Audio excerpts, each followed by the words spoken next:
Who's not coming down the track? Who's not coming down the track? It's a mean machine in red and white. Mean machine in red and white. Ain't nothing finer in the red. Ain't nothing finer in the red. There's no more marching through the band. There's no more marching through the band.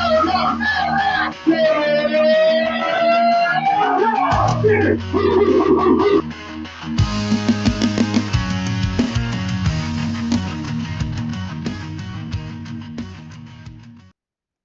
What's up, y'all? This is John and Kaleb back for another episode of the Nothing Finer podcast. And tonight we're doing things a little bit differently because of the lack of consequential SEC games. We're going to talk for a couple of minutes about games from across the country that have an impact on the playoff, or could, should they go one direction or the other. And then we're going to give updated 12-team playoff predictions. Probably go through that a little quickly, and then last, before we get to best bets, is just a few things we want to see in the game against Charlotte. And if you're asking, and if you don't know, and you're asking, like, why did we not get an interview for Charlotte, and why are we not doing like a full breakdown of the Charlotte game? Charlotte's 1-9, Yeah. and the one team they beat was a not even FCS, like they were D2. Yeah. And I don't like to disrespect any Georgia opponent, but come on now. Yeah, like I'll be honest, y'all, it was not worth my time to do the research, because there's one thing I did research on, and I think they were like 131st. And it was like, all right, Was it scoring offense? Because I if not, now you know two things that are 131st. I was yeah, I think it was, because it's just Okay. like I did. It was like, all right, what's one thing I want to see, and they're actually worse than you think they Hmm. are. Somehow UMass still does not have a win on the season, and is statistically better than Charlotte. You know, I will say UMass was looking good last night until their quarterback dislocated his shoulder. Yeah, that'll do it. That'll do it. That will certainly do it. But Just ask quickly, one of the first teams we're talking about here. oh, for sure. Quickly, how you been? What are you drinking? Quickly, I'm good. Today was my last day of work till after Thanksgiving, so I'm excited about that. Hell yeah. And I am back on the cream soda train. So, what about you? I'm good. Just, it's been a week. To not go into a bunch of details about it, but like those weeks that you're like, if I changed my name and like moved into the woods somewhere in Colorado, do you think people would look for me? Golly. Um, One of the those answer then. the answer is yes, because I do have some debt, and they will come looking. There we go. So Somebody cares about your existence. the IRS wants their dollars. They will be coming after me. Um, no, it's, you know what? I'm here. It's better than I deserve.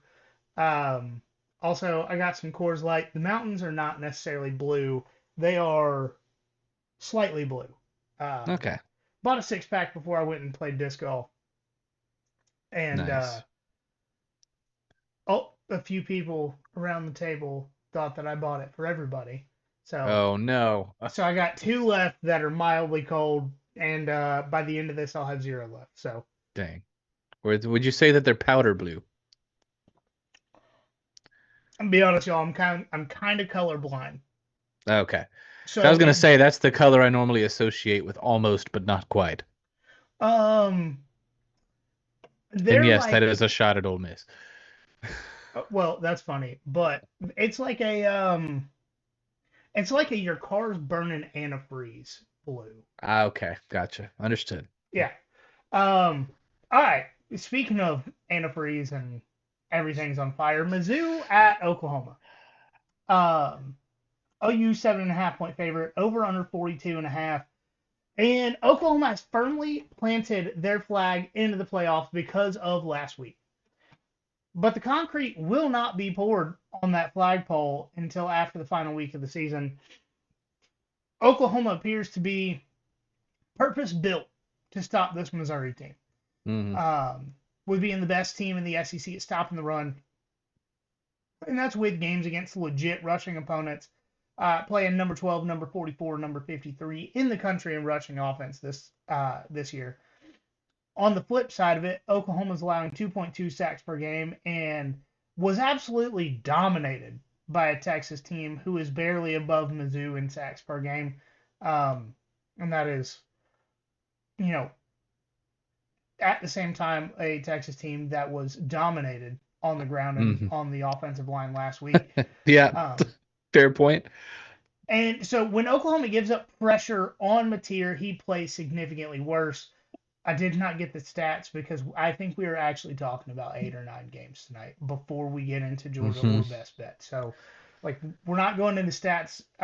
But should Oklahoma lose this game, they probably drop out of the top 12 because of the Mizzou record and quarterback situation. If this was a healthy Mizzou team, they only had 2 losses. I think Oklahoma may only drop from 8 to 12, and they'd need some help, but still probably in the conversation, you know. Mhm. But I think just because of where Oklahoma is and where Mizzou has fallen to because of injuries, this is a win and survive Yeah. and lose and die kind of situation. But if Oklahoma loses this game, that brings BYU, Utah, and maybe even Miami back into the at-large conversation. To be honest, I think BYU and Utah should be in the at-large conversation, regardless of Oklahoma. Yeah. But we know Especially that, BYU, but uh, right. And to be fair, Utah's probably a better team than BYU, but BYU won the head-to-head, so that's all yeah, that matters. right. Um, it because we are doing just a straight-up pick on all these games we're talking about to absolutely destroy our records. Um, I mean, I'm taking Oklahoma, but it's going to be like an ugly rock fight of where I mean we're talking some gross looking scores here. Give Well, me like a 25 to 19. oh, ew. Right, Hate like that. But yeah. we're talking somebody's digging in the scoreagami to figure out if we've had a score this Mhm. disgusting before. Gotcha. Yeah, I do have to say I noticed all the games we're talking about today involve teams that really need to win their last 2 games to get in the playoff. And I think of those teams, Oklahoma seems to be in the best position to win out. Mhm. With crippled Missouri and quitting LSU on the schedule. I do think Oklahoma wins this game. I don't think it's going to be all that comfortable, but it'll just be enough to be like, okay, you got out of there with a win. Good job, buddy. Yeah. And so Mike goes, I think Oklahoma wins but doesn't cover. Like you guys said, all of a sudden Oklahoma's a playoff team if they manage to hold on and beat the Comos in Norman and at Gaylord Family Memorial Stadium. That's way too many words for a stadium name. Um, Mike thinks Moneyline Mateer is getting healthier week by week, and they'll need every bit of him to keep their playoff hopes alive. He's probably due for a huge NIL raise, and OU would be dumb not to give him Carson Beck money. Yeah, Um, I I'm can pretty agree with sure that. that's like the GDP of half of Oklahoma. You know what? That's not fair. They make a lot of wheat and agriculture out there. Yep. Um, but like, Shout out to um, the wheat industry. you know, the wheat industry and slight tangent. I promise it won't take long. Um, for some reason, a couple months back, I looked into buying grain and milling it into like flour. Dog, we do that here. We've got a grain mill. It's awesome. I highly enjoy it. So the problem is the only place I found that was close to us where I could get grain was like Columbia, South Carolina, which is a Hmm. 2.5 hour drive, and it was more expensive than buying flour plus the drive up there. I'm like, I ain't doing all Yeah. that. So what I'll say is we don't get the full grain, but we do get just the unprocessed wheat berries, Okay. the part that you actually grind Yeah. down. And we've been able to find that online pretty easy and get it shipped. So it's Okay. doable. And maybe it is a little more expensive, but like you don't get all the extra. nonsense that they put into the bread. So No, I'm on the same boat there. I may we'll talk about this offline. If you got enough flour, I may see if you'll ship me some to make some stuff for Thanksgiving next week. Like I'll pay you, whatever. But yeah, we if can you talk about it if we still got some berries around. Yeah. Yeah, because that would be. My wife wants to make bread for the first time for Mm. Thanksgiving. If I'm gonna do it, like whatever, I'll go on Amazon for my little KitchenAid stand-up mixer. I'll get a grain mill attachment and figure it out. You know, Yeah. the same reason I learned how to make pasta. Somebody said they wanted spaghetti, and I was like, you know what? I got a meat grinder. I'm gonna make meatballs. Learn to make pasta too. Whatever, I got this. Yeah, love it, man. Um, All in on it. Yeah, that's the problem. I go all in way too much. I have an overcommitment issue. Is what it is. Yeah. All right. Somebody who's definitely not overcommitted is the quarterback of this next team. But on the other side of it, the other athletic department is very overcommitted. Yeah, seems that way. We're talking about number 13, Miami at Virginia Tech. Miami, 17.5-point road favorites, over under 48.5. Obviously, we're talking about Carson Beck with the undercommitment issues with the way that he had a famous girlfriend and could not seem Wasn't even to. going there with it, but you're absolutely right. And he just could not help but send explicit pictures to anyone he could find on Snapchat. Yeah. And then Virginia Tech obviously just hired the the definition of mid as a head coach in James Franklin. So, you know, he will raise the floor. Yeah. The ceiling's about the same as it was under every other head coach you've ever had. Congratulations, Virginia Tech. You took some of the studs out of your vaulted ceiling, and now it's a normal sized room, is what you did. But so this one is just because Miami has no chance to get in the playoff with 3 losses, and Virginia Tech did just hire a coach who has a ceiling but a very high floor. Virginia Tech vibes could bring them a win here at home, right part of the season that Miami normally goes dormant. I'll be honest, y'all. I looked it up. Virginia Tech has not gotten a lot of interceptions this season. I don't know how much James Franklin has actually talked with the current team. Yeah. I don't know any of that. We don't even really know if he's coaching this Saturday. I would assume he's not. No, I wouldn't think so either. But I can tell you, if there's anywhere in the country that I think, or anywhere in the ACC, that can get into Carson Beck's head, it's the 3-minute intro of the Virginia Tech team with Enter Sandman, and he just sees a lunchbox that looks like poverty, and granted, it's a beat up old metal lunchbox, and Carson Beck, I think, is more terrified of poverty than he is of losing. And he has the potential. He's terrified of Enter Sandman. He's terrified of the intro. He's terrified of an actual legit environment. And then you bring poverty into the equation. Like, he may just completely crumble. Who knows? You never know. I don't even know if he knows what's going on between those eyes. I would say ears, but I think the eyes might be further apart. Yeah. Miami has to end the season with 2 games that are far away from the state of Florida. Because even if they do, I don't know why this says surprise, even if they do come out on top of this one, they've got to go to Pitt next week. So it'll be really interesting to see how Carson Beck handles that. Miami, as a program, historically is dog water in the cold. Yeah. So I think with mostly warmer temperatures this weekend, I think that they win, but it looks ugly. At Virginia Tech, watch out for Pitt. Pitt might have something to say about Miami's playoff hopes. Oh, you know what the temperature is next Saturday in Pittsburgh? What? High of 36, low of 24. Yeah, pencil that. That's a dub. That's a dub for Pitt. All right. Miami out of the playoff officially. You heard it here first. Yeah. Uh, Mike actually picks Virginia Tech to win this game because Miami is incapable of winning games away from the state of Florida, which fair. Actually, close to factual. Yeah. Yeah, and then he adds that he wants Aaron Murray to be publicly shamed because he thought Beck was better than Gunnar. Hey, I've already started that train. Except for Aaron Murray just refuses to admit that he was anything He close ever to said wrong. anything about that? Yeah, Yeah. Like I would not be shocked if he paid one of those companies to scrub the internet of anything negative he ever said about Georgia or Gunnar Stockton. right. But he also wants to point out that Miami might end the regular season with 4 losses, and Gunnar would have had them in the playoff if they had switched places. Did he I actually say that out loud? what?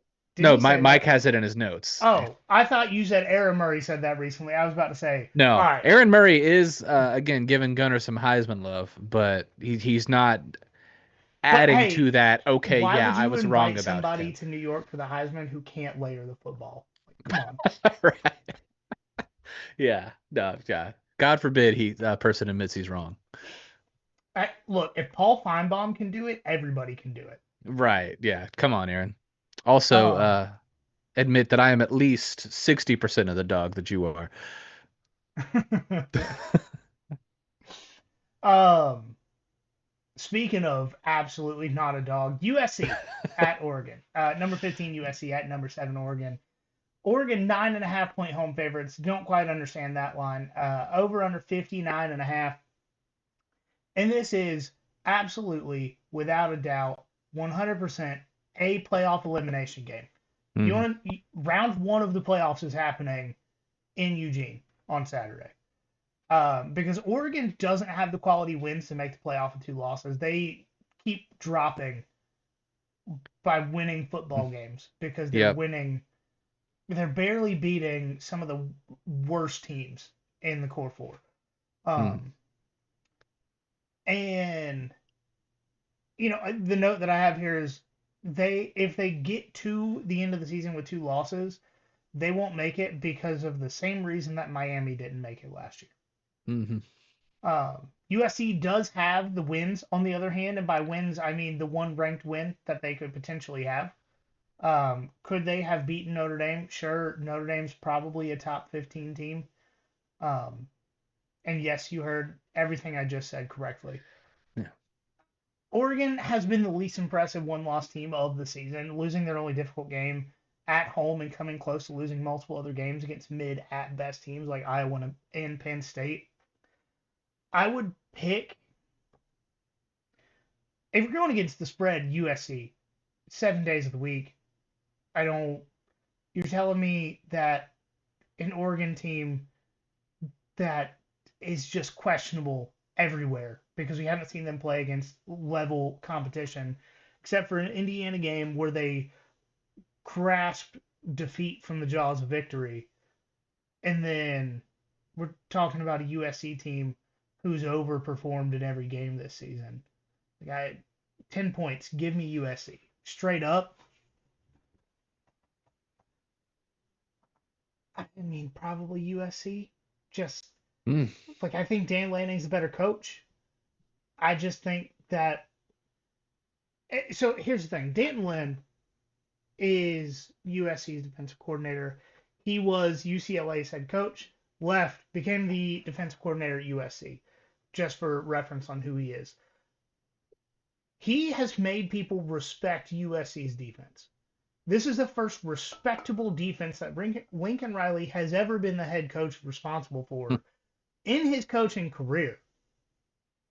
And he still has a phenomenal offense. They Yeah. run well, they pass well, they protect well. They do everything well on offense, and they have a respectable defense.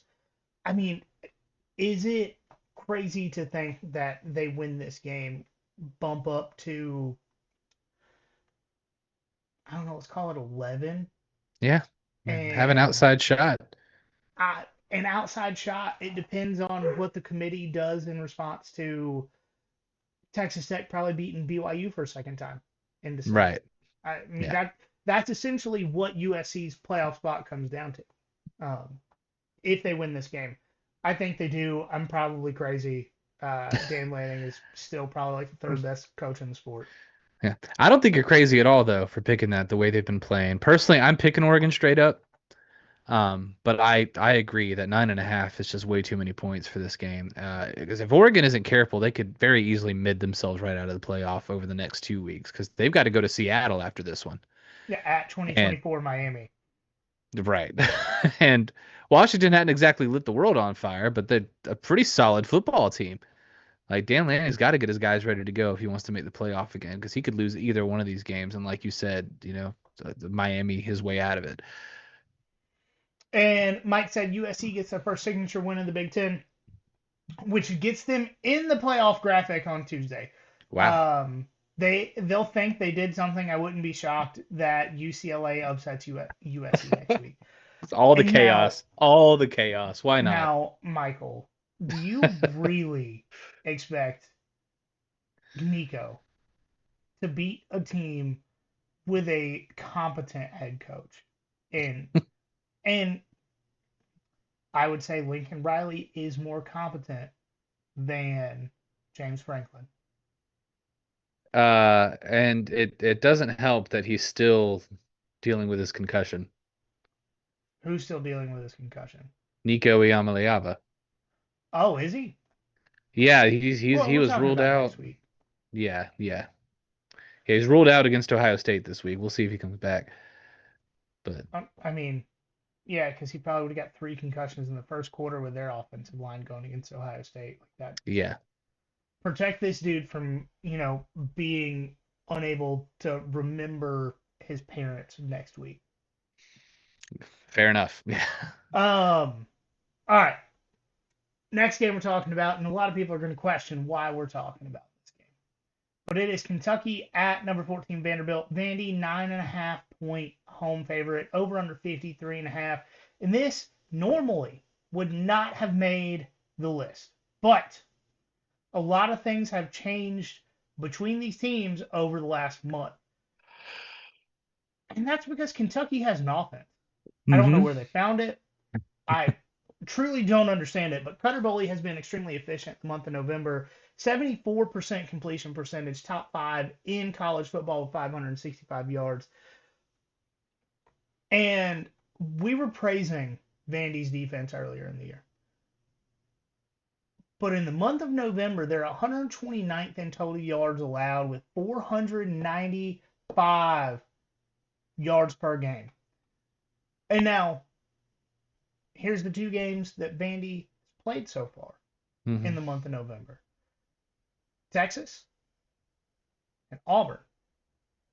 How are those offenses doing?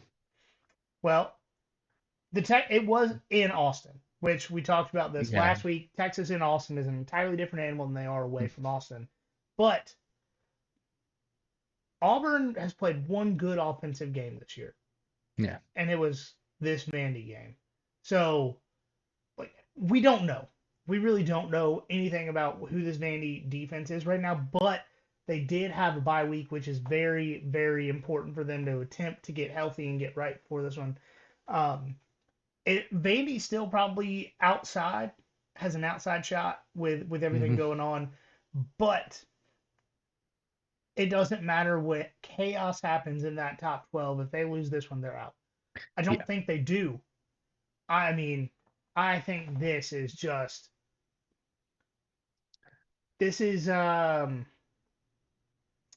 exactly what you would expect from these teams.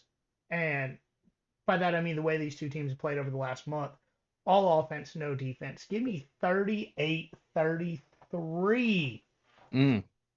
Vandy. Maybe give me a little overtime action. I'm not against it. I don't hate it. Vandy's undefeated in overtime this year.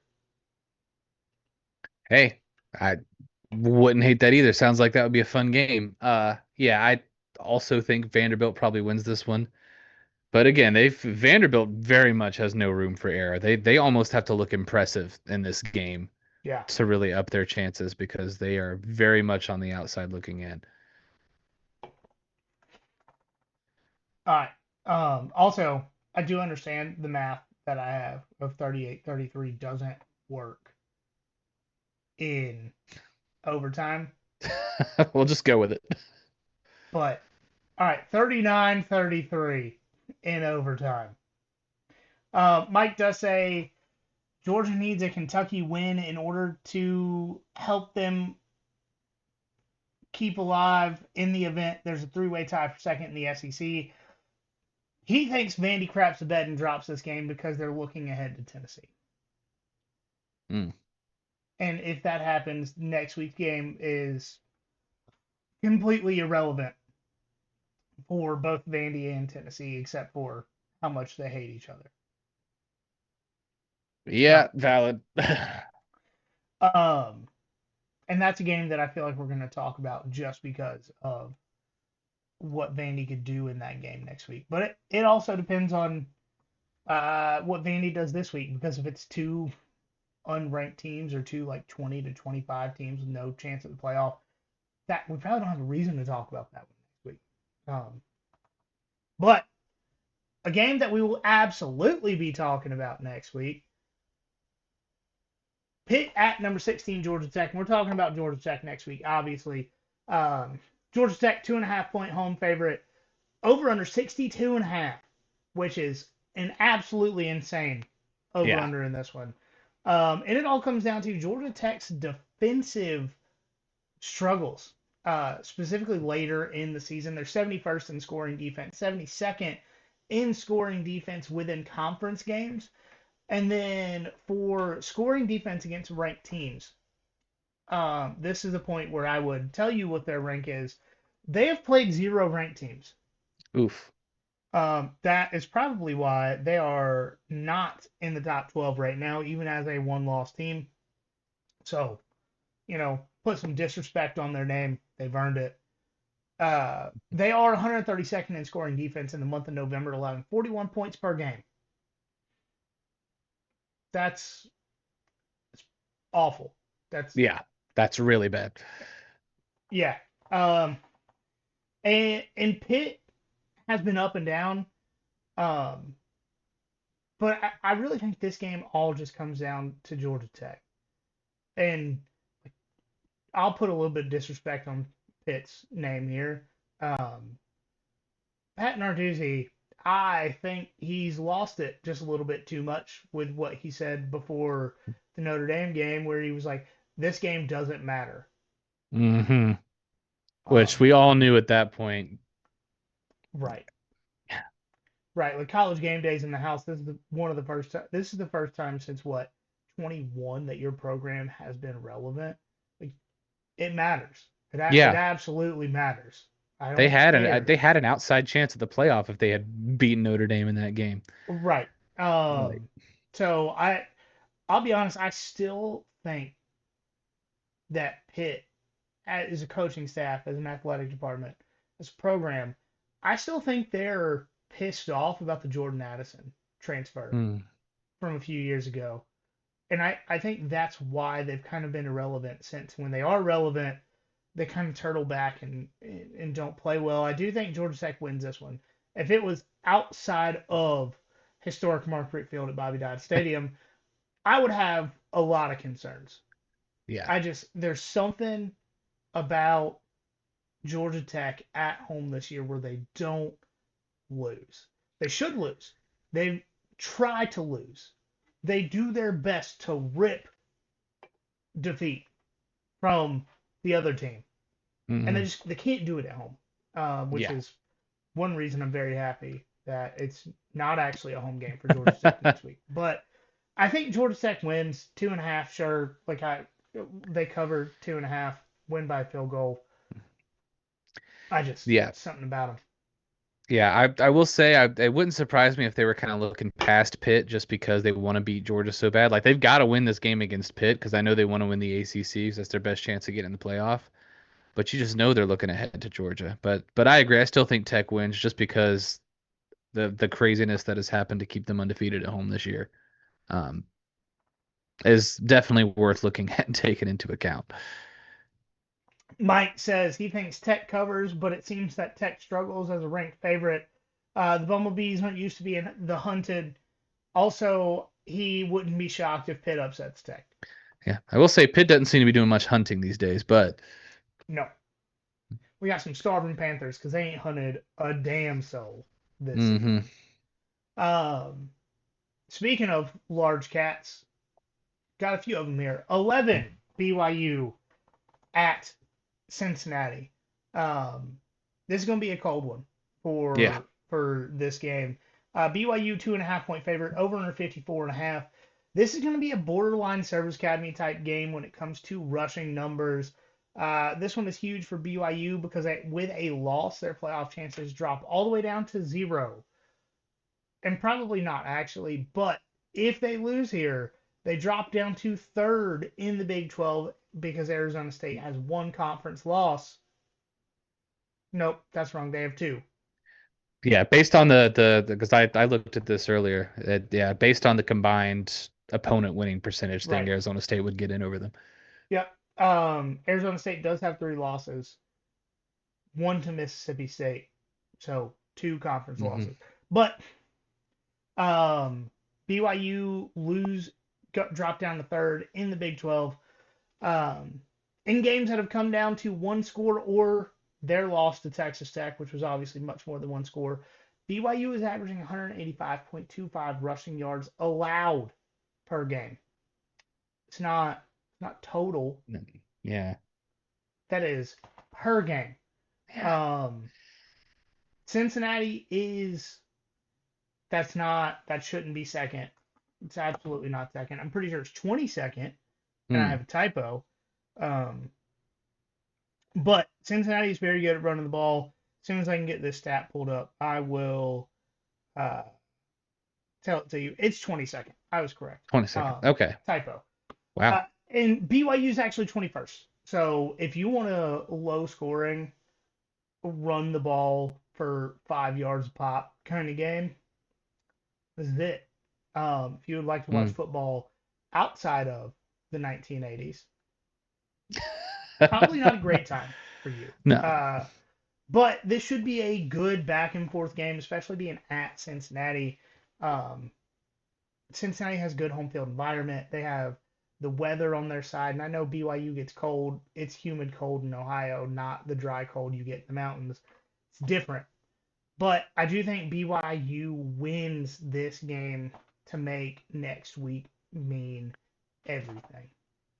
Yeah, and it is a must win for BYU at the end of the day because I don't know about you, but looking at everything, I don't feel like BYU gets in without making the conference championship game at least. Absolutely not. They have a shot to get in if they just lose to Texas Tech twice. Yep. They do not have a shot to get in if they don't even earn that opportunity because they lost to someone else on the way. Because the committee does not respect anyone but Texas Tech in that conference. So I do think BYU will win. I think they'll be fine. And then they can kind of not take it easy next week. UCF is not an opponent I will disrespect, but to me, this is the more challenging game for them of the two, being on the road. And so, should they get the win here, they got to feel pretty good about their chances. Yeah, don't disrespect UCF. They've actually, of teams in the Big 12, they're the most recent national champions. That's kind of true. Thanks a lot, Auburn. Mike said BYU might soak themselves in. Okay. What I win is this? All right. If y'all just picture me not reading that sentence until I start saying it out loud. And then with what I'm about to say, I'm going to read this word for word. So just picture me being completely in the zone and then going into this blind. Because I don't That's read what happened. Kaleb or Mike's notes going into this. I figure we're all adults here. Just put your thoughts. Apparently, we're not all adults here. Looking at this. Mike said BYU might soak themselves in the diarrhea spaghetti, also known as skyline chili, which is an abomination and proves that Ohio strayed away from God's light a long time ago. Super Soakers will get their rematch against Texas Tech. All right, so I guess that means he has them winning. Yes. It's hard to tell. And that's why I stopped 3 words into the. Oh, it's funny, but caught me all the way off guard. Yeah. All right, 12-team playoff predictions. So I'm going to go first because I didn't put any notes in on why I chose what I chose. And I wrote this yesterday morning. So it's entirely possible that I don't agree with what I said by this point. I have number one Indiana, obviously going undefeated, winning the Big Ten. I think they are a better team than Ohio State. Uh, I have number two Texas Tech. Go undefeated or go undefeated with your quarterback in the game. The committee has shown us year over year that having a starting quarterback is a big deal. Also, winning your conference is a big deal. So I have Texas Tech at number two. Number three, I have Georgia not playing in a conference championship game. Still sitting at 3. Still sitting at three. And then I have four, Ohio State. I got them going 12-1, losing to Indiana in that matchup. If everything's fair and equal, they don't get punished all that much for losing to Indiana in that game. For the 12-5 matchup, I have Tulane / whoever wins the American Conference. Fair. At number 5, Alabama, because I think Alabama struggles with Auburn next week in the first night Iron Bowl game since 2007, which that's anytime wild. we mention that year, getting crazy. But I think it's just too much for them to jump from where they are, struggle in the Iron Bowl, barely win the SEC, to jump all the way into the top 4. Do I think they probably should if they win the SEC? Yeah, probably. Do I think they will? No, because the committee has already shown that they don't really respect Florida State or Oklahoma. At number 11, I have USC. At number 6, Ole Miss. I think they do win this weekend.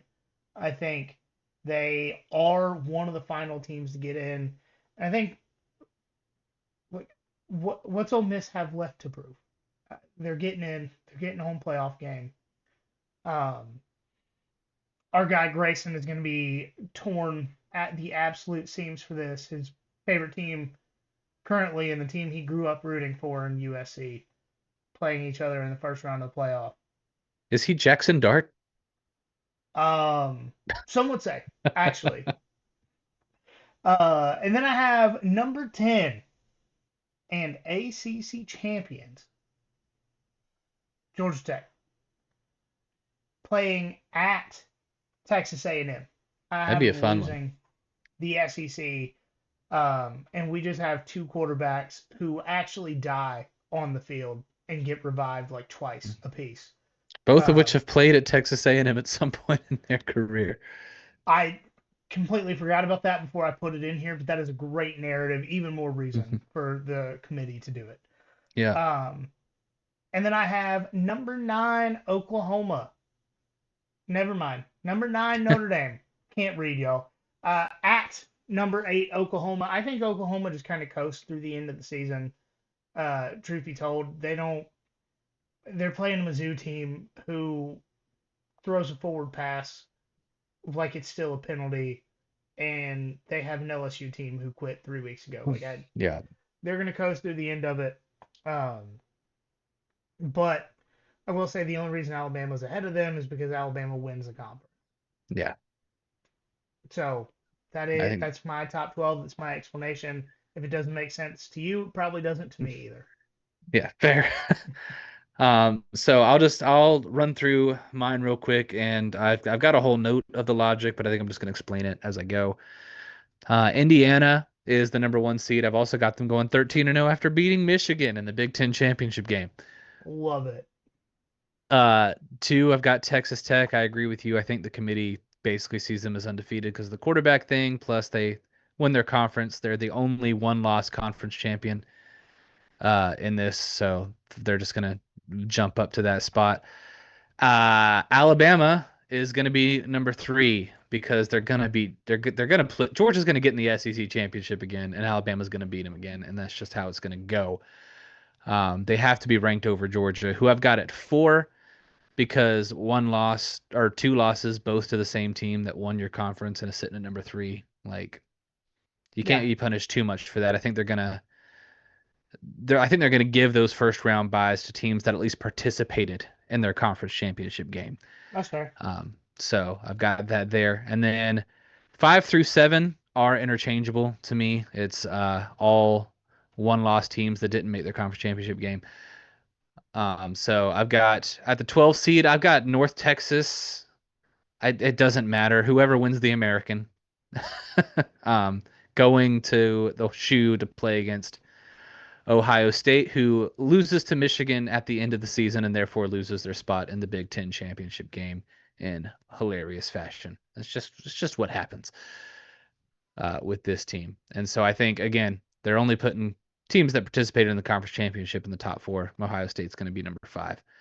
And then same matchup as one of yours with different seeding. I've got ACC champ number 11 Georgia Tech taking on number 6 Texas A&M, who loses to Texas rivalry week and therefore misses out on the SEC championship game.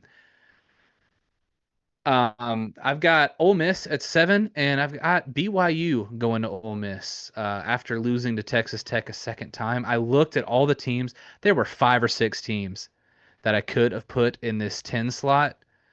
I think ultimately the decision would have been Michigan and BYU, and I think they would have looked at them and said Michigan has lost to some not great teams, and BYU has only lost to Texas Tech. Can And you imagine the sip and soak T-shirts that Ole Miss students will be wearing? oh my gosh, you are absolutely right. But yeah, I mean, to me, the committee has already proven that they value okay losses better than good wins. Fair. So I think that's what they would do in that situation. The other teams that would have been left out of that spot would be 2-loss Oregon losing to Washington in my predictions, and I don't remember the other one, to be honest with you. There was one other team in there trying to get a crack at that, but I think BYU gets it. And then Oklahoma, I've got as the 9 seed taking on 8 seed Notre Dame. I know technically Oklahoma's ranked higher than Notre Dame in the weight rankings they have right now, but they But love Notre them Dame some Notre doesn't Dame. have a conference championship to play in, therefore they can't lose, therefore they get bumped up a spot. Well, I just think they're going to do whatever they need to do to give Notre Dame a home game. I genuinely think that's the case. Yep. And then also Miami loses to Pitt because LOL. That's why they're not in the 10 in the 10 spot. Yeah. Oh, and Michigan's not in the 10 spot just because, well, I mentioned that, didn't I? I Yes. talked about that. I think Uh, it's a situation for them where they know going into it based on their ranking, you've got to win this game to get in the playoff, and they don't do it. yeah. All right, so Mike has number 1 Indiana as the Big Ten champ. Number 2 Georgia is the SEC champ. Only one of us who put Georgia as the SEC champion. Interesting. Well, the realistic pathways moving forward are Mm-hmm. Texas beating A&M and Georgia losing to Alabama again. Like I cannot choose Georgia to win against Alabama until I've seen it again. I can't do it. Yep. I'm with you. And then he has Ohio State at number 3 as the Big Ten at large, Texas Tech at 4 as the Big 12 champion. And he legitimately just put American Conference winner at 12 because every single time one of them gets ranked as relevant, They're gone. they lose immediately. That's why That's why I put North Texas as mine because they're the ones who are getting disrespected right now. Look, I don't know if I've taken North Texas out of our top 25 as far as my vote goes since they beat USF. I'm pretty sure they've been somewhere 18 to 25 every week, regardless of what happens. But they've got the American Conference winner playing at number 5, Texas A&M. They have at the 11th seed, Georgia Tech is the ACC champion, playing at number 6, Ole Miss. We all have that matchup in some form or fashion. Well, no, I have Tech and A&M. Do you?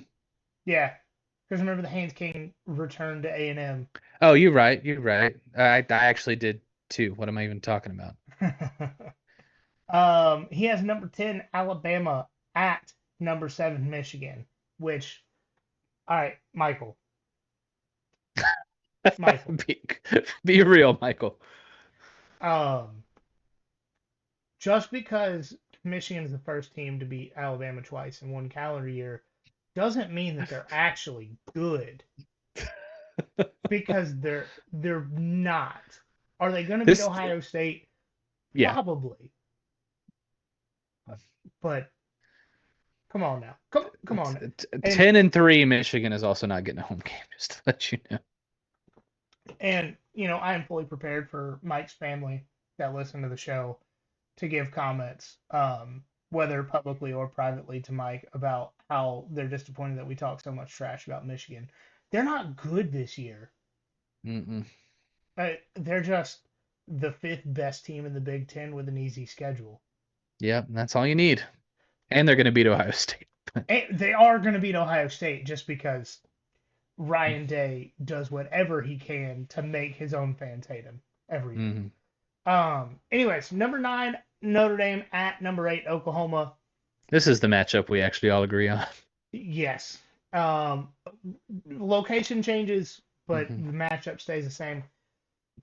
Mike does say Michigan beats Ohio State for the 5th straight year, leaving Ohio State at home from the Big Ten title game yet again. He does still have Ohio State ranked ahead of Michigan.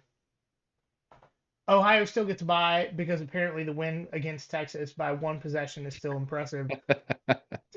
Facts. Yeah. Indiana beats Michigan in the Big Ten title game. Georgia gets to the SEC championship after winning tiebreakers with Bama and Ole Miss. Dawgs win over Texas A&M. So basically, the pick of Kentucky over Vanderbilt, and Tennessee, I guess, beating Vanderbilt later as well will contribute to this. I'll be honest, y'all. I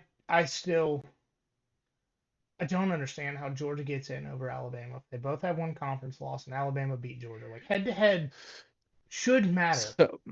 So yeah, but the thing is, like, if there's a 3-way tie, and I've had this explained to me by somebody who actually is kind of close to the SEC thing, and the way that they would see it is Alabama has head-to-head over Georgia, and Georgia has head-to-head over Ole Miss. But Alabama and Ole Miss didn't play each other, so who's to say Ole Miss wouldn't have beat Alabama? So they would just scratch that and move on to the next one. Okay. I don't necessarily agree with that being what happens in that situation, but that's what they're doing apparently. I don't either. But this is a crazy wild tangent here. I need to email my physical therapist that because we talk about college football for an hour and a half twice a week every morning. And we talked about this for 45 minutes of how it doesn't make sense. Yeah. So send him an email and explain that to him. Anyways, Texas A&M still gets home playoff game against whoever wins the American Conference, which I just throw a dart at the wall. One of the I'm like, poor James Madison. Anyway, if the Sun Belt in general was good this year, it would be James Madison. Also, this hurts to say out loud, poor Navy. Yeah, poor Navy. They have 1 loss. They just haven't beaten anybody. Yeah. They haven't really played anybody to beat. If they beat Memphis on Thanksgiving, things might change. Which, man, it was Memphis and Tulane last year on Thanksgiving that knocked Tulane out of it. So, who knows? Who knows? The Americans still getting wild. Where was that? Texas Tech beats BYU again. Yep, Texas Tech beats BYU again to win the Big 12. Georgia Tech gets in by default because nobody actually wants to win the All Coast Conference. Facts. Yeah. Just and then he has Ole Miss host as an 11-1 at large. Yeah, I think at this point, regardless of what happens next week with Ole Miss. Yeah, Ole Miss is in. Ole Miss is in. The question is, are they hosting or are they going? I think it's going to be big for them to host because I do not want to see that team with a guy named Trinidad at quarterback. I do not want to see them play a snow game. Like, just geographically, that's awful. Um, Bama barely gets by Auburn and gets to play Michigan for a third year in a row is what he says. Michigan gets in as a 3-loss team, but their ranking is inflated because they played for the conference championship and beat Ohio State. We should have waited for our Michael, let's get real comments here. Notre Dame Yeah. shouldn't be allowed to host a playoff game when Oklahoma has way better wins. Facts. Yeah, should is the operative word there though, because the college football playoff committee is not going to see it that way. Absolutely not. And this is the second 45 minutes we had of the conversation this morning was what to do in the big picture about the Notre Dame thing. Do you just completely say, hey, unless you're undefeated, you don't get in the playoff anymore because you don't play a legitimate schedule, you don't play a conference championship game, and you just kind of get to do whatever you want because NBC pays you a lot of money. Yeah. Like, how do you solve that problem? There's no good way to solve it. Is the shitty part. Right.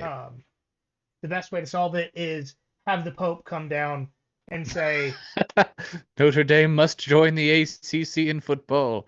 no, they would join the Big Ten. Big Ten Oh. would pay closest to NBC money.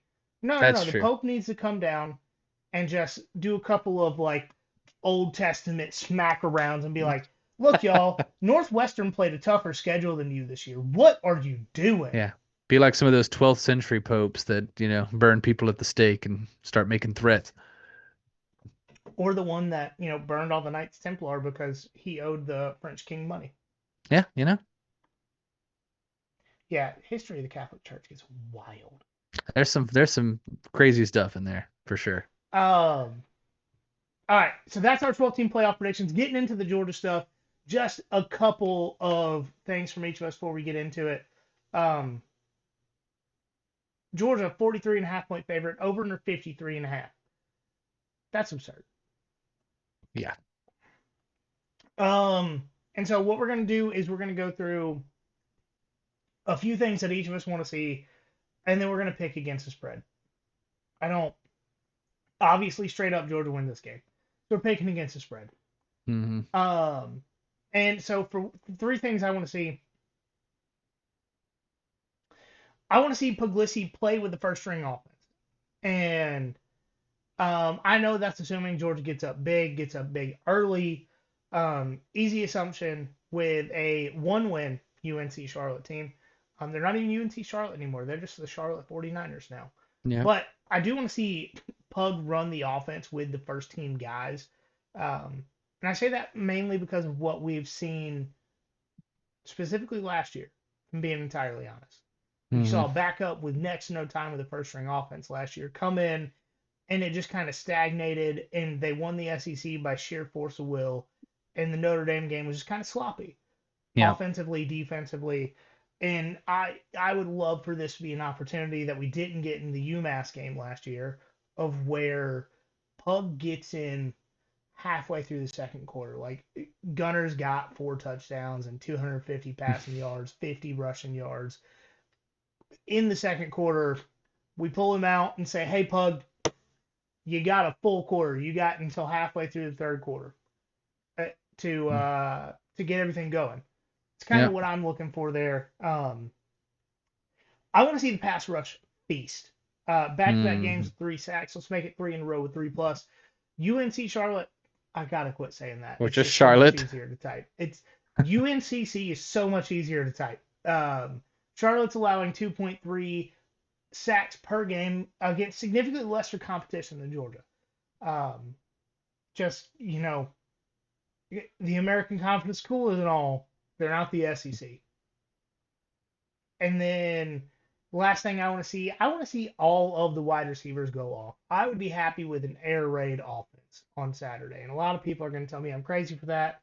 Run the ball, no injuries. Cool. But I think Kirby needs to understand the position that he is in right now.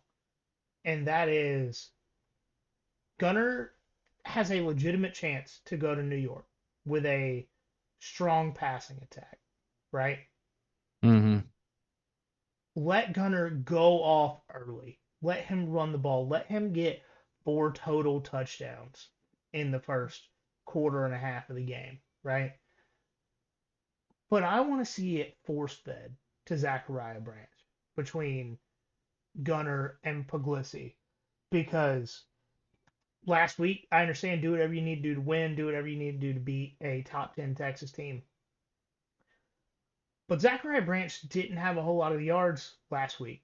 So you got to make up for that and force feed this man the football and try to get him to 1,000 yards. I understand with a couple of low key weeks over the last couple, that's not that realistic of a possibility. But it doesn't mean you can't try everything in your power to do it. And it even technically a little in front of the quarterback, like jet screen, it's technically a pass. The ball's moving forward.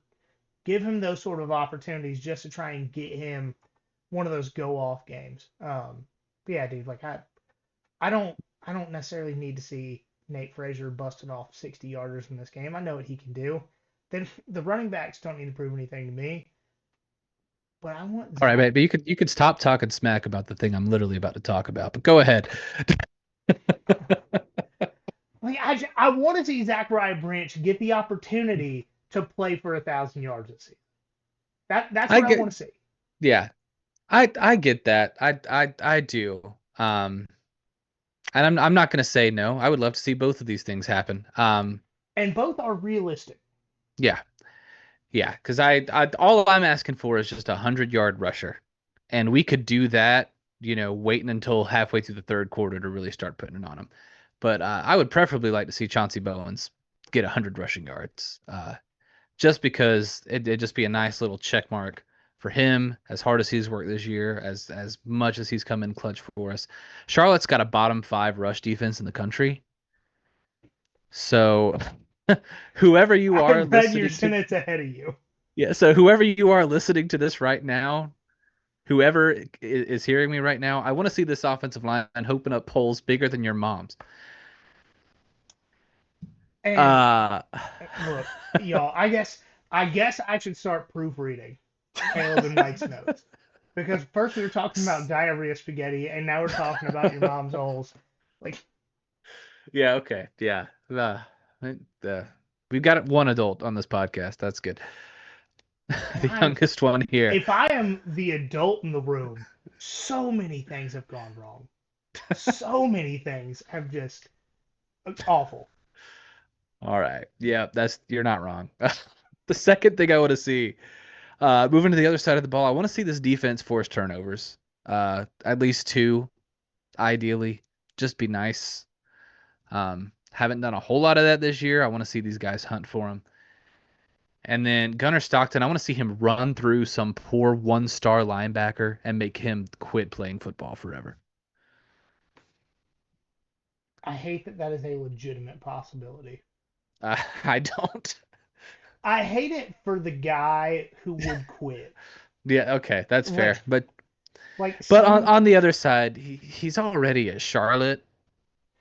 But some cattle farmer from Tiger, Georgia, cracks your sternum in a game where your team is funding their program for the next 12 months off of the paycheck.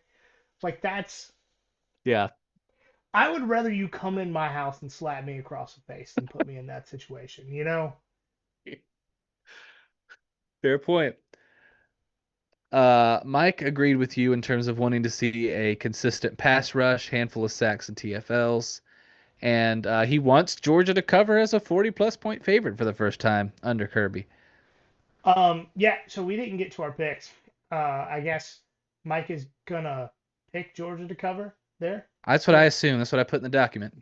Assumption. I'm gonna say they don't cover. I think the offense just kind of stagnates and tries to ball control in the second half. Like 42-0, 42-10, I think is entirely within the realm of possibility. Yeah, I can see that. I'm picking Georgia to cover just because when I look at it, I do think that they'll score at least 45, and Charlotte's bottom 5 in the country in scoring offense too. So does Kirby respect Charlotte's head coach?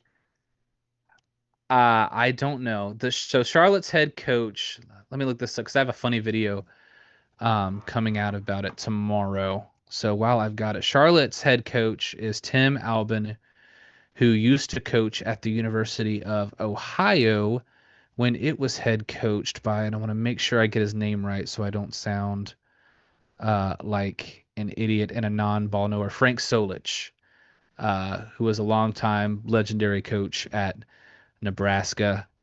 Won a Big 12 championship in 1999. Beat a Nick Saban coached Michigan State team a couple of times. So he might. Long story short, Kirby might respect him. We might be getting the 10-minute fourth quarter.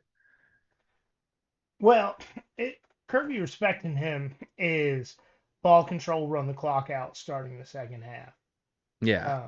Like he does against the coaches that he's like met one time, and he's like, "Yeah, all right, you're not Shane Beamer. This is okay." Right. Although All I right, don't know, you he ready to respects get in? Dan Lanning, and he sure had an interesting way of showing that too. So Well, we'll see. that's I that's guess one it's of different when those. it's your son. I was about to say that's like, as I, obviously don't have kids yet, but at least when I was growing up in the '90s and when Kirby Smart was becoming an adult, at once your kid gets to like teenage years and they start to do stuff on their own. At least back in the day, you got your ass beat one more time. So your dad was like, "Hey, just want you to know, you He's might still be in almost a charge. man yet, but you still are my son." Mm-hmm. So that's what I assumed that one was. All right, well, you ready to take a trip to the barber shop to get some fades? I, if you can tell me off the top of your head, what are you close to this year? Oh gosh, I don't. I mean, I'm definitely down. Last week was a pretty good week for me, but I think I'm probably like 400 percentage Okay. wise. So not horrible, but low Last week was a enough. great week for what I said on the podcast, but not what I actually put money on. That's fun. Yeah. All right. So what I've got going on this week, NC State is playing Florida State on a Friday night, and Florida State is the favorite. So give me NC State plus 5.5 because favorites on Friday nights in the ACC, they just lose. Um, I've got a couple of cupcake picks here with ridiculous lines because that worked for me really well with Ole Miss. So Samford plus 54.5 against Texas A&M. Uh, they're not a bad FCS team by any stretch of the imagination. And then similarly, Eastern Illinois plus 50.5 against Alabama. That Alabama offense ain't putting up 50 on anyone. It could. I'm not They sure if they they will. they won't. No, they won't. And then Kansas State. I can't believe I'm betting positively in Kansas State's favor, but I am taking Kansas State plus 17.5 against Utah. They're not good, but they've been playing a lot of teams close the last few weeks, and I think they could play close again against Utah. And then I'm taking BYU minus the points against Cincinnati because it's a must win. I don't trust Cincinnati's defense to carry them through this game, so I like BYU minus 2.5. And then this isn't one of my best bets for the week, but if you're like me and you bet the over on the 9.5 Georgia team win total in the preseason, congratulations on cashing out Saturday. Yeah, no, that is for sure. Congratulations. I am actively hoping that I can find this line that I'm looking for, which I could not find earlier. Which was it, the Auburn line? Yes. I found it. It's 27.5. Are you for real? Yeah, I'm for real. All right, so my first best bet is Mercer plus 27.5. Okay. That's not as many points as I would have needed to do that, but I don't hate it. So here's the thing. Auburn's starting a true freshman quarterback that has had absolutely no playing time this season behind a team that's already quit. And so the reason they're playing a true freshman quarterback is because they're trying to preserve the red shirt Mm-hmm. of the guy they actually want to start next week. So the team already is just like, hey, this week doesn't matter. We're done. We're done. Yeah. And Mercer's already won their conference in the FCS. Mercer has already gotten their ticket to the playoff punched in the FCS. This game is just, can we make Auburn regret scheduling us for the Mercer Bears? And there's a decent chance they do. I'm not saying win, but make it a lot closer than Auburn would like to say. And also, anytime I can respect DJ Durkin, who got away with being responsible for the death of 2 football players at Maryland, I'm gonna do it. Fair. But anyways, getting into the rest of them, SMU -2.5 versus Louisville. This home game for SMU. SMU gets a lot of turnovers and has a difficult atmosphere to play in the ACC. Ask Carson Beck. Yeah. I guess as long as Louisville doesn't have throw to the other team in the playbook for their quarterback to execute. I just executed the play that was called. I don't know what to tell you. Right. And then we have Tulane -8 at Temple. And I know I've talked a number of times today about how the weather affects games. If you have not been to New Orleans when it's cold, I don't want to hear you talk about my insanity for picking this game. Temple is awful. Just full transparency. And they commit a lot of turnovers. The ranked American team has to not self-implode the very same week at some point. So why not when it's the Tulane that we, I think, have all collectively picked as the playoff team multiple times. Next one, Tennessee at Florida over 57.5. And this is insane. This is the truly haterade pick of the week. But Tennessee doesn't have a good defense. They just kicked their best cornerback remaining on the team off of the team. He claims he didn't do anything wrong. Josh Heupel claims he did. Josh Heupel also is apparently losing favor quickly with Tennessee fans, and if you fire him, you deserve all the bad things that are coming your way. Yeah. Florida just isn't good on either side of the ball at this point. And I know every time I say that, they play their next team close.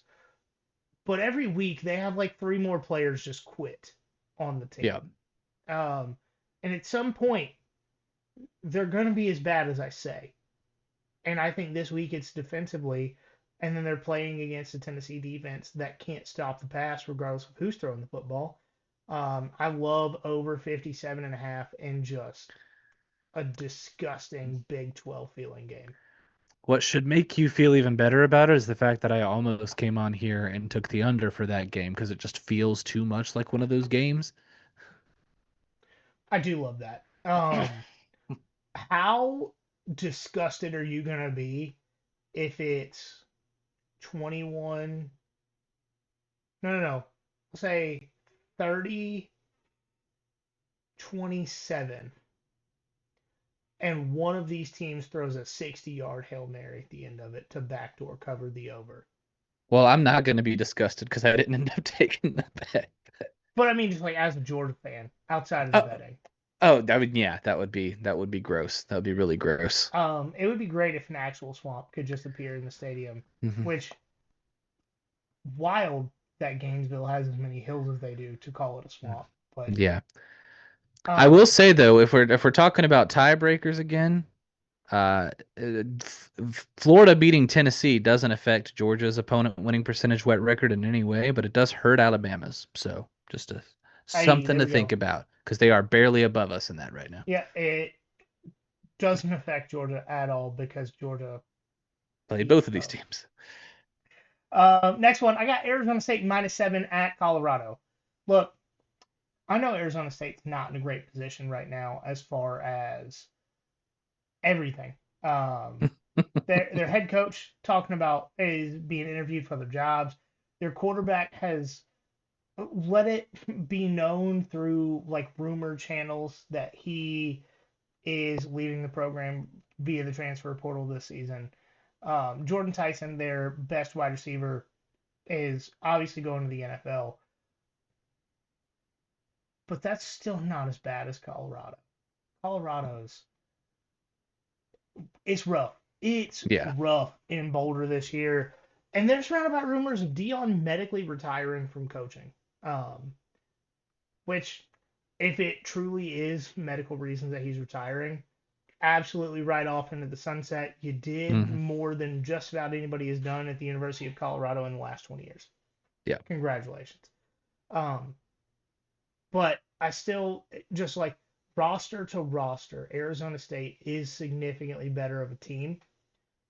And their head coach is not actively talking about retiring. He's talking about moving on. Yeah. But he's not talking about retiring. Next one. Syracuse at Notre Dame over 50.5. Syracuse, not good. Probably the worst team of any of the teams I've talked about, at least in the core four. I think Syracuse is better than Temple. Syracuse and Colorado would be a dogfight if we're being honest with each other. But Notre Dame scoring almost 40 points a game. Can Syracuse get 2 touchdowns? I think so. Remember when Tennessee was pointing at their win over Syracuse as a quality win? That lasted about as long as their time at number 1 in the college football playoff. And then I got UConn at FAU, and I know I have a lot of degenerate picks this week. It just kind of is what it is. But no, UConn's good though. UConn's like actually good. Yes. So UConn is probably the second best independent team this year, and that's because Notre Dame against UConn would just be a slaughter fest. But UConn beat Duke at Duke. Impressive, right? Like I don't care that Duke is bad. We're talking about UConn that's been FBS for like 6 years. Yeah, it's an impressive win. UConn's quarterback, who can't pronounce his name because just I'm American.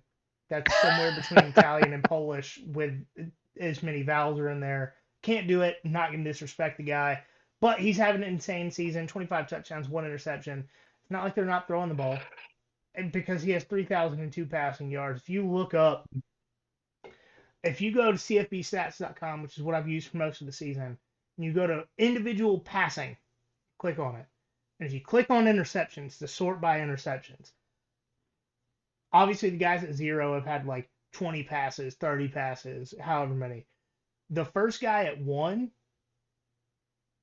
is this guy because of how many pass attempts he's had. And then there's a big list of guys that have had like 30 to 50 passes. And then you get into the guys like Gunnar Stockton. Yeah. He is quite literally in a league of his own. They've had decent competition this year, not great. And I'll be honest, I don't really know if FAU is good, but I know UConn doesn't make mistakes. They don't turn the ball over. It's been a cheat code in the college fantasy league this year to have UConn skill position players because they don't play anybody and they're all very good. Yeah. Because they're independent. I very nearly lost my number 1 seed because of it. So that's valid. Yeah. No, I think I've had 2 different UConn players rotating on my roster all season. But for Mike's picks, he's got 1. He's got 5 technically, yeah, in 1. Well, is it 5? Yeah, it's 5. It's 5. All right, Caleb, why don't you read Mike's picks for this week? He says, I'm just fading all of Caleb's picks, which, I mean, my feelings are hurt, but that, we talk about it every week, so it's not a bad strategy. Just have fun rooting for Texas A&M to beat Samford by 55, I guess. Oh, yeah, that's... Oh, all right. If y'all haven't already, follow us on social media at nothing.finder.pod on Instagram, at finderpod on Twitter, Facebook, YouTube, TikTok. Just look us up. You can find us there. Sunday, we will be back live on YouTube. I am going to, when I get out of here, go ahead and set up Thursday's live on Millions at 9 p.m. Don't forget to check us out there. For Wednesday for us, Thursday for you guys, we're going to try and get Rec Talk back on the podcast. We had a ton of fun with that interview last year. It's the first time we got somebody from Georgia Tech on. We are actively working by the time you hear this to talk to him again. But, man, we got 2 regular season weeks left. Enjoy it. There's a lot to look forward to this week, even if Georgia is playing probably the second worst team in FBS. But always remember, y'all, there is nothing finer in the land. And a drunk, obnoxious Georgia fan. Enjoy your coat.